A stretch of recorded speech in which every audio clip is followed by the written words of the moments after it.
우리도 혁신과 변화, 특히나 지금 현재 음악 산업의 변화, 아티스트에서 팬으로 인한 슈퍼팬을 인식하면서 이런 혁신과 변화가 없다면 결국 K-팝은 뒤처질 수도 있다.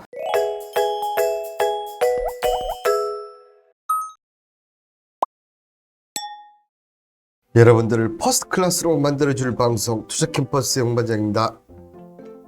오늘 투자 캠퍼스 강의 내용은요. 자, 미국 음악 시장에서 K-팝은 많은 변화가 있는데 지금 최근에 미국 시장에서 K-팝이 가장 지금 인기 있고 계속 발전하고 있는 가장 원동력은 바로 이 슈퍼팬입니다. 아티스트에서 팬으로 넘어가는 이런 지금 변화가 있다는 거죠. 이런 변화에 과연 K-팝을 좌지우지하는 우리 엔터테인먼트 회사들이 과연 이 K-팝을 계속 이어갈 수 있게 변하고 있느냐 없느냐, 지금은 새로운 변화가 필요한 시점이 아닌가 이렇게 생각이 드는데요. 이 내용 관련해서 지금부터 시작하도록 하겠습니다. 내 기운이 자랑스러운 K-팝, 네, 자랑스럽습니다. 근데 지금 변하지 않으면 이 자랑스러운 K-팝이 어떻게 됩니까? 도태될 수 있다는 거. 자, 오늘 시작하는 부분은 바로 미국 음악 시장에서 K-팝은 슈퍼팬이다. 이 의미를 한번 되새겨 보면요. 자, 2023년 11월 19일 날 여러분들 뭐 너무나 잘 아시는 빌보드 뮤직 어워드, 저도 이 젊었을 때는 정말 매년마다 봤었는데 이번에 이 K-팝이 처음으로 K-팝 4개 부문이 신설되었답니다. 그만큼 지금 이 K-팝이 미국 대중들에게 얼마만큼 파급 효과가 있는지를 보여주는 대목이 아닌가 이렇게 생각되는데요. 여기는 톱 K-파워, 그 다음에 톱 K-글로벌 K-팝 아티스트, 그 다음에 톱 K-팝 앨범, 톱 글로벌 K-팝송 등 4개 부문에 이 다수의 후보가 올라왔는데 결과적으로는 BTS 정국, 그 다음에 스트레이키즈, 뉴진스, 블랙핑크가 각 부분을 수상을 했다고 합니다. 정말 BTS를 비롯해서 블랙핑크 정말 대단한 글로벌 아이돌이 아닌가 그렇게 지금은 생각이 듭니다. 자, 그런데 K-팝을 제외한 다른 부분, 어쨌든 K-팝이 인기가 있어서 K-팝 부분을 신설했지만 뮤직 어워드에서 가장 권위가 높은 상위들이 있지 않습니까? 그게 보면 톱 셀링송, 그 다음에 톱 듀오 그룹, 그 다음에 톱 빌보드 글로벌, 물론 이번은 미국 제입니다만은 기존에 있었던 가장 권위가 있는 이런 아티스트에게 주는 후보에 각각 이 BTS, 지민과 50-50 그리고 누진스가 이름을 올렸다는 사실. 물론 수상에는 실패를 했지만 뭐 BTS야 뭐 아시다시피 과거부터 현재 지금까지 대한민국 넘버원이자 어떻게 보면 글로벌 시장 넘버원 자리를 차지하고 있습니다. 근데 그 다음에 지금 세대인 50-50라 누진스들이 각각 이런 상에 올라왔다는 자체만으로 해도, 특히나 이 쟁쟁한 후보 뭐 테일러 스위프트는 저도 알 정도로 쟁쟁한 후보지 않습니까? 여기에 우리나라의 K-팝이 올라갔다는 자체가 저는 대단한 게 아닌가 그렇게 좀 생각이 듭니다. 자, 어떻게 보면 우리나라 그전부터 이렇게 여러 K-팝을 선두주자가 있었지만 그래도 뭐 이 남자 그룹 하면 BTS, 그 다음에 여자 그룹 하면 블랙핑크 아니겠습니까? 두 그룹이 어떻게 보면 지금의 K-팝을 정상에 올려놓았다. 자, 그런데 이 뒤에 그룹들, 그 외의 그룹들을 보면 제가 봤을 때는 지금 가장 선두주자는 이 뉴진스가 아닌가 보이시거든요. 뉴진스 겟업이 무려 25주째 빌보드 200 차트를 기록하면서 K-팝 신기록을 자체 경신. 근데 이외에도 뉴진스 같은 경우는 전작들이 1년 넘도록 차트에 불박이 포진이 되어 있습니다. 다른 그룹들과 다르다는 거죠. 물론 50-50가 좀 예의적인 부분이 있긴 있지만 뉴진스만한 그룹은 블랙핑크나 BTS 처음이지 않는가 이렇게 좀 생각이 듭니다. 지난해 이 최고적 히트를 꼽힌 디토는 글로벌 200에서 무려 113위에 올랐고 글로벌에서도 61호 총 56주째 차트인 하고 있고요. 글로벌과 글로벌 200에서 각각 전주 대비 11계단 상승한 65위 그리고 13계단 상승한 118위에 링크를 되면서 신곡뿐만 아니라 1년 전 곡들도 여전히 지금 인기가 있다는 겁니다. 자, 여기에 이 아티스트뿐만 아니라 우리나라에서는 굿즈는 이제 웬만한 사람들 다 알고 있지만 미국에서는 이 K-팝덤이 있긴 있지만 이게 소비 욕구로 이어질지 이런 부분이 좀 의심스러운 부분이 있었는데 지금 최근에 이 소비 욕구로 현지 음악 시장을 주목받고 있다. 만약 K-팝이 이제 인기가 있고 하면 음반이나 이런 쪽 음악 시장 말고 이런 새로운 수익 구조가 만들 수 있다는 거죠. 미국 음악 시장 분석 업체 루미네이트가 10일 공개된 보도된 2023 연간 보고서의 K-팝 시장을 빅 비즈니스라고 얘기했다. 왜 그러냐면 조사에 따르면 지난해 미국의 Z세대가 K-팝 팬 아티스트 상품 즉 구찌 매월 $20 약 3만 원씩 소비했는데 이걸 미국 이 평균 청취자 비교해보면 140% 2.4배 높은 수준이고 J-팝 팬과 비교해도 매달 $8씩 만 원씩 내는 것보다 3배가 높은 그만큼 한국의 K-팝 아티스트들은 음악 플러스 새로운 굿즈까지도 수익을 만들어내고 있다. 자, 그러면 이 보고서에서 K-팝 팬의 소비 현상을 미국 음악 산업의 중요한 뭐라고 얘기했습니까? 바로 슈퍼팬의 특징 중에 하나를 봤는데요. 이 슈퍼팬은 스트리밍에서 소셜미디어 상품 구매, 공연 관람까지. 자, 어떻게 보면 예전에는 뭐 공연 관람이라도 여기서 끝나지 않습니까? 근데 자, 소셜미디어 상품 구매 등등 다양한 방식으로 아티스트와 관계를 맺는 적극적인 팬, 즉 어떻게 보면 돈을 가장 잘 쓰는 방식의 팬이 바로 이 슈퍼팬이라는 거죠. 여기 이제 루미네이트 분석가가 얘기하기를 K-팝 팬들은 매우 충성도가 높고 열성적이며 슈퍼팬의 비중이 상당히 높을 것이라 추정하고 있습니다. 아울러 그는 해외에서는 상대적으로 K-팝 팬 사인회딩이 활발하지 않기 때문에 상습적으로 소비 유인을 하는 부분이 생겨날 수도 있는데도 불구하고 그죠? 사인회등도 안 한데도 이렇게 굿즈라든지 여러 쪽이 상품적 유인이 된다는 것은 만약에 K-팝 사인회들이 활발하게 이루어진다? 이런 수익 구조는 더 높아질 수 있다는 얘기겠죠. 미국에서는 이 같은 현상이 K-팝 팬들이 가진 특이한 일정 부분이 작용했던 것으로 보인다. 자, 미국의 K-팝에는 소수자 중심으로 번졌다는 특징, 주류와는 다른 것으로 정체된 특성을 표현하기 위해서 아티의 상품을 구매한다. 미국 K-팝 팬은 국내 팬들과 달리 소장을 넘어 실사용 목적으로 상품을 구매하고 이들을 통해서 자신의 정체성을 적극적으로 드러난다. 이게 바로 슈퍼팬이자 자, 슈퍼팬이 있으면서 더 강력한 팬덤을 보여주는 건 맞지만 여기에 또 반대의 부분은 뭡니까? 아직까지는 완전 주류로 인정받지는 또 못한다는 어떻게 보면 동전의 양면성 같은 부분들이 있다는 거죠. 우리가 보기에는 와, K-팝 정말 잘 나가는구나 이렇게 보여질 수가 있는 거 아니겠습니까? 그런데 실질적으로 지금 그 최근 1월 이후에 우리나라 빅4 그죠? 하이브, J-엔터, SM, YG 엔터 관련해서 1월 이후에 K-팝 외국인 수급 현황을 보면 어떻습니까? 하이브를 제외하고는 지금 오히려 전체 다 마이너스를 기록하고 있다. 뭐 하이브는 어떻게 보면 공모주 이후에 주가 썼다가 워낙 많이 빠졌기 때문에 올라오는 부분, 그 다음에 다른 3사 같은 경우는 주가가 생각보다 많이 올랐게 내려 부분 이런 부분도 있지만 결국은 외국인들은 과거 현재보다는 뭐가 중요시합니까? 미래가 중요시하는데 이 미래가 생각보다는 밝지 않다고 지금 생각하는 거겠죠, 그죠? 자, 여기 시장에서는 K-팝 관련 약세 배경으로는 중국의 소비력이 약화된 데 의해서 불안한 4분기 실적을 주의했고, 자, 이 4분기 실적에 따라서 부합할지 아니면 일각에서 기대에 못 미칠 가능성이 있는지를 염두에 둔다. 결국은 자, 4분기 보고서가 어쨌든 3월 달에 나오지 않겠습니까? 이 보고서에 따라서 향후 전망까지 나오는데 이 향후 전망이 그닥 좋지가 않다는 거죠.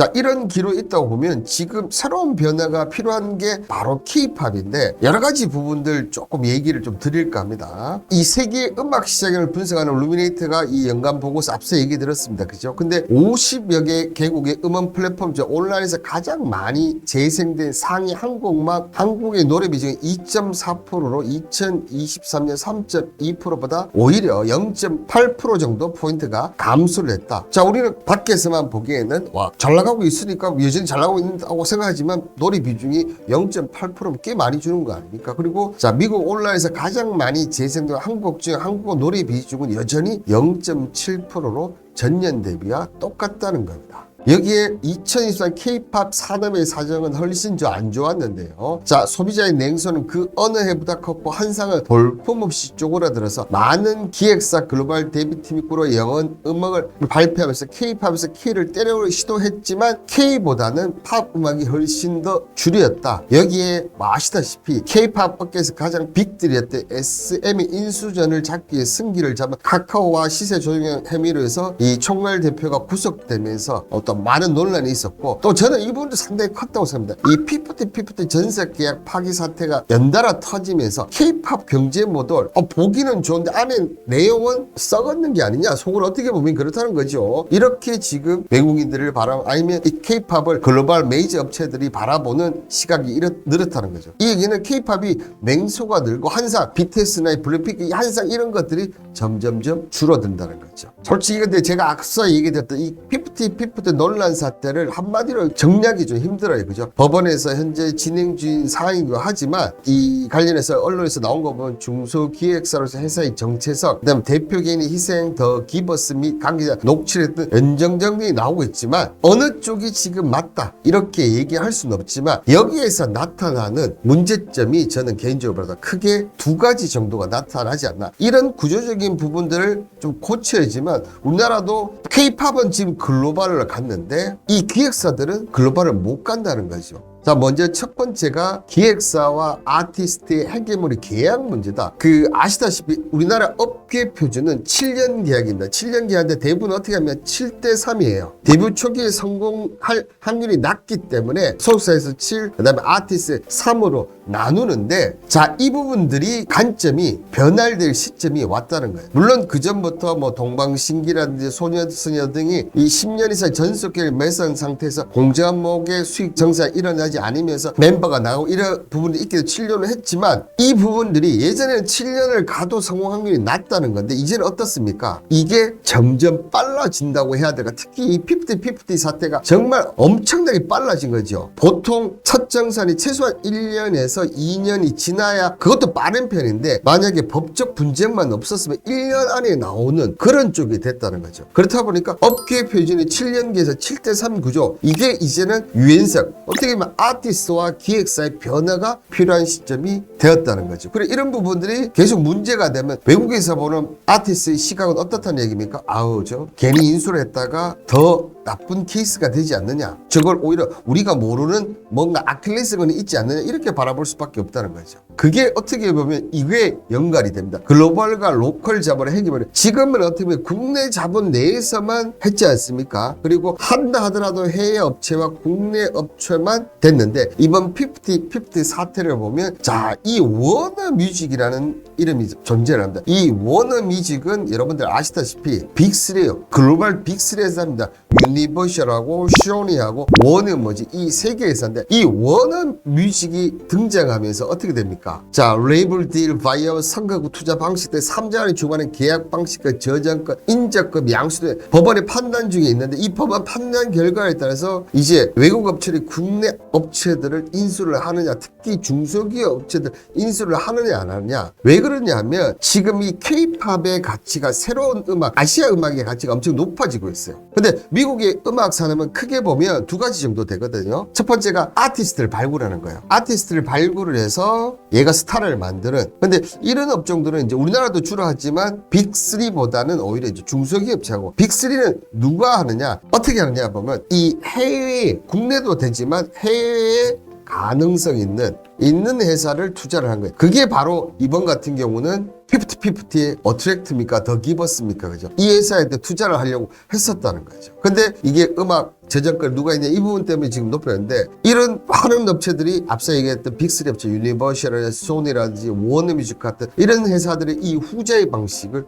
한다는 거죠. 그럼 이 회사들은 왜 K-팝을 투자를 하려고 하느냐? K-팝이 그만큼 지금 미국에서도 이제는 성공 가능성이 높고 초기 적은 자본으로, 만약에 피프티 같은 경우는 이번에 워너뮤직 200억 정도 하기로 했었지 않습니까? 근데 적은 200억 가격으로 만약에 피프티가 뉴진스라든지 BTS라든지 블랙핑크 가치가 온다면 100배 이상의 투자 가치가 있는 거죠. 그렇게 지금 변하고 있는데, 이런 부분들을 우리가 아직까지는 못 따라가고 있다는 거죠. 여기에 지금 2023년도에 현재 음악의 핵심 가치는, 자, 지금까지는 어떻게 보면 아티스트 중심의 음악 시작했다면 이제는 팬으로 이동하고 있다는 거죠. 자, 그렇다 보니까 팬이 단지 아티스트를 좋아하고 일회성 수익을 창출해주는 존재가 아니라 사업의 가능성을 위해서 최소 유효 시장으로 가치를 가진다. 그러니까 한 사람의 팬덤, 한 사람의 아티스트가 나면 이 슈퍼팬들이 곡이 없든 있든 그 팬들을 계속 가는 거죠. 그렇다 보니까 이 K-팝은 팬을 형성하고 솔루션이라고 할 수 있는 K-팝 기획사들은 팬덤 기술이다 원천 기술을 가지고 있다는 거죠. 그렇다 보니까 이 워너뮤직이 어트랙트와 더 기버스 논란이 있는 이쪽에서 논란이 없을 줄 알았겠지만 회사의 팬 솔루션 기술을 증명하면서 그죠. 이 어떻게 보면 플랫폼에서 인수하는 것처럼 K-팝 시장의 기획사 이런 기획사들을 인수를 하려고 한다는 겁니다. 자, 그런데 항상 우리나라 K-팝은 위기에서 커왔었거든요. 애초에 K-팝의 아이돌 육성시대 한국사는 위기에서 주목받았다. 1990년대 후반 H.O.T나 SES 등이 환기시키는 방법이 어떻게 보면 새로운 방법인데 당시에는 칭찬보다 비판이 많았다는 거죠. 왜냐하면 이 당시만 해도 SM이 모든 엔터테인먼트에 척도했어요. SM 엔터에서 나와서 중소기업사를 차리고 이런 쪽인데 여기가 보면 아이돌 가수보다는 엔터테이너라는 논리를 정당히 시도를 했지만 여론이 움직이지를 못했다. 오랫동안 아이돌은 붕어는 제품이라는 논리가 지배적이었다는 거죠. 그러면서 산업으로 가치를 인정 못 받았는데 K-팝이 관심을 받은 거 2000 이후에 관심을 받으면서 지금의 BTS가 나오고 블랙핑크가 나왔다는 거죠. 이 디지털 전환이 이루어지면서 음반 판매량이 줄어든 음악 산업이 위기에 직면했을 때 이 아이돌 그룹이 오히려 다른 것으로 증명을 하면서 그죠. 지금의 K-팝을 어떻게 보면 다시 이끌어내고 K-팝 시스템 특히 K-팝 하면 가장 해외에서 놀라는 게 뭡니까? 군무지 않습니까? 똑같이 추는 야 저렇게 음악 빠른 비트의 음악에서 저런 숨 고르기부터 해서 저런 춤을 동일하게 이런 부분들이 유지되면서 K-팝의 사업적 기능을 재조명받게 되었다는 거죠. 이런 시장이 가면서 지금 최근에 다시 이제 방시혁 하이브 의장 같은 경우 수차례 K-팝 위기론이 언급을 되는 건데요. 여기는 음반 판매를 중심으로 하는 고착화된 수익 모델의 문제의식이 달려 있다는 거죠. 그런데 미국 같은 경우는 정반대 상황이라는 거죠. 미국은 콘서트 위주로 수익 모델을 정립하고 그러니까 음반 플러스 콘서트 위주 이런 양쪽의 팀을 찾으면서 지금 수익 모델을 계속 바꿔가는데 우리나라는 아직까지도 콘서트보다는 음반 판매량 그래서 음반 판매가 있어 뭐 불법적인 이런 얘기가 많이 나온다는 거죠. 그렇다면 어떻게 보면 인형 같은 아이돌이 아니라 이제는 콘서트 위주로 하려고 그러면 어떻게 됩니까? 노래가 되는 쪽으로 가야 되지 않습니까? 이제 그런 부분들이 바뀌어야 되는데 지금 우리나라 시장에서 바뀌어가고 있지 않다는 겁니다. 자, 블러방님이 K-팝 시스템 미국에서 하면 대표 구속들 설마 그렇게 하겠어? 중소기획사 아직까지 그런 데가 많겠죠. 그래서 그런 부분들이 서서히 변화돼야 된다. 그러면 이런다면 가장 좀 문제되는 게 저는 독과점 문제. 예전에 SM이었다면 지금은 시장의 중심은 하이브지 않습니까? 근데 자, 이 하이브도 보시면 일정 규모의 인수합병에 실패한 방만 경영도 하고 앞서 2021년 1조 2천에 들었던 미국 종합기업 이타카 홀딩스네요. 알타카 홀딩스 성공했지만 그 당시 핵심 IP였던 아리아나 그란데, 저스트 비버 등을 떠나면서 두 개 빠지면 무슨 의미가 있습니까? 그죠? 그러면서 어떻게 보면 우리나라가 글로벌적으로 한번 성공할 이런 부분이 있었지만 실패를 했다. 그렇다면 결국은 BTS 하이브가 어떻게 보면 유튜브로 성공을 했지 않습니까? 근데 혁신이 지금 그 다음에 안 따라나고 있다는 거죠. 그래서 BTS 이후에 새로운 글로벌 아이돌 기업을 지금 하이브는 못 만들어내니까 자 미국에서 사자오는데 이것마저도 실패라는 거죠. 결국은 방만한 경영의 혁신과 변화가 없었다는 연관. 근데 피프티 보시면 틱톡으로 어떻게 보면 알려지면서 오히려 그게 성공하면서 어떻게 됐습니까? 미국의 선풍적인 인기, 국내는 인기도 없었죠. 미국에 선풍적으로 인기를 얻다. 어떻게 보면 인게이지먼트를 적절하게 사용을 했다는 거죠. 그렇다면 지금 우리나라 음악 예전에 K-팝 중심에 언제든지 다른 나라들이 이걸 따라오든지 아니 미국이 따라올 수가 있는 거죠. 그러면 우리도 혁신과 변화 특히나 지금 현재 음악 산업의 변화 아티스트에서 팬으로 이제 슈퍼팬을 인식하면서 이런 혁신과 변화가 없다면 결국 K-팝은 뒤처질 수도 있다. 지금을 위기에서 다시 올리려면 결국은 혁신과 변화가 필요한 시점이 아닌가 그렇게 생각이 듭니다.